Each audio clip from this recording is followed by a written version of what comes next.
Hello everyone, আসসালামু আলাইকুম। আমার টাইটেল এবং থাম্বনেল দেখে যারা ভিডিওটি ক্লিক করেছেন তারা একটু অবাক হবেন যে আমি টাইটেল এবং থাম্বনেলে বলতেছি এক, কিন্তু ভিডিওতে বলতেছি আর এক রকম, তাই না? তো সবাই একটু অবাক হবেন। তো ভিডিওতে আমি বললাম যে মালয়েশিয়ার কলিং ভিসা খুলে গেছে ভাই সকল সেক্টরে এই 2026 সালে। ঠিক আছে, এরকম একটা কথা বলছি। তো এই কথাটা কেন বললাম, ভিডিওটি ধৈর্য সহকারে দেখলে সব কিছু ক্লিয়ার হয়ে যাবে। ঠিক আছে, তো আপনারা আমার চ্যানেলে গিয়ে দেখতে পারবেন যে আমি 2026 সাল আসার সময় আমি একটা ভিডিও আপলোড করেছি মালয়েশিয়ার কলিং ভিসা খুলবে কি খুলবে না এটা নিয়ে। তো সেই ভিডিওটার পর এই ভিডিওটা নিয়ে আসার কোনো কারণ নাই। ঠিক আছে, এটা আপনারাও জানেন। ভিডিওটা দেখার পর বলবেন যে ভাই এই ভিডিওটা নিয়ে আসার কোনো কারণ ছিল না। ঠিক আছে, তো ভিডিওটা কেন নিয়ে আসলাম ভিডিওটি ধৈর্য সহকারে দেখলে বুঝতে পারবেন। তো ভিডিওটি শুরু করতেছি।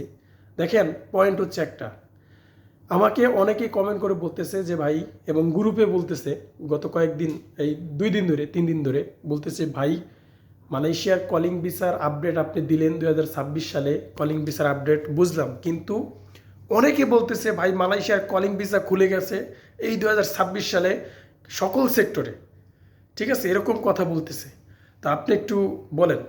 তো আমি আর বসে থাকতে পারলাম না, কারণ এটা ভেবে এই মালয়েশিয়ার কলিং ভিসা নিয়ে যেইভাবে প্রতারিত হচ্ছে মানুষ, দালালরা যেভাবে সহজ সরল প্রবাসী ভাইদেরকে হাত দিয়ে লাখ লাখ টাকা ইনকাম করতেছে, এটা নিয়ে মানে আমার মাথা ব্যথা শুরু হয়ে গেছে ভাই।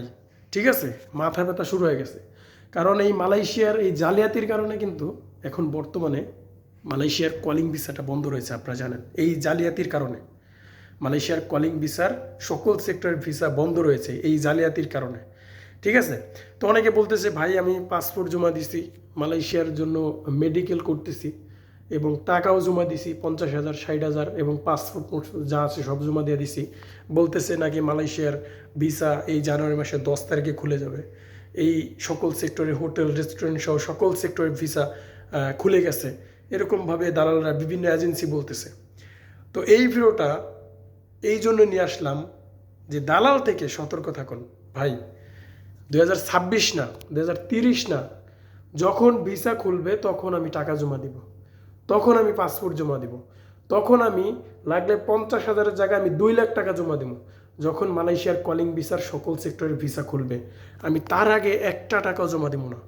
এই জন্য এই ভিডিওটা নিয়ে আসলাম যে মালয়েশিয়ার কলিং ভিসা নিয়ে সবাই একটু সতর্ক থাকবেন, না হলে আপনাদেরকে পথে বসায় দেবে। যারা 2-3 বছর ধরে অপেক্ষা করতেছেন, যারা 1 বছর ধরে অপেক্ষা করতেছেন, তারা আরেকটু ধৈর্য ধরেন। মালয়েশিয়ার কলিং ভিসার সকল সেক্টরের ভিসা খুলতে পারে, কারণ এই নির্বাচনের আগে আমি কিন্তু এই গত যে পিছনের যে ভিডিও সেটাতেও বলছি যে মালয়েশিয়ার কলিং ভিসা খুলতে পারে যদি নির্বাচিত সরকার আসে এবং বাংলাদেশে গণতান্ত্রিক ফিরে আসে। কারণ তত্ত্বাবধায়কের আন্ডারে কোনো দেশ সমঝোতাতে তারা যেতে চায় না, কোনো দেশ কোনো চুক্তিতে যেতে চায় না। আমি কিন্তু পিছনের ভিডিওতে বলছি। এই ভিডিওটা নিয়ে আসার কারণটা হচ্ছে সবাই একটু দয়া করে সতর্ক থাকবেন। ঠিক আছে, কেউ পাসপোর্ট মেডিকেল টাকা পয়সা কোনো কিছুর জন্য জমা দিন না ভাই। ঠিক আছে, আপনাদের পায়ে ধরি, কারণ যারা আমাকে কমেন্ট করে বলেন, যারা আমাকে গ্রুপে বলেন এই ভিসার খবর কি কি আপডেট একটু জানান, তাদের জন্য সত্যি আমার মানে কষ্ট লাগে যে পরিবারের চাপে পড়ে অনেকে দেশের যে টাকা ইনকাম করে সে টাকা হয় না, সেই জন্যই তো বিদেশ যাওয়ার চিন্তা ভাবনা করতেছে। তো সবাই একটু সতর্ক থাকেন।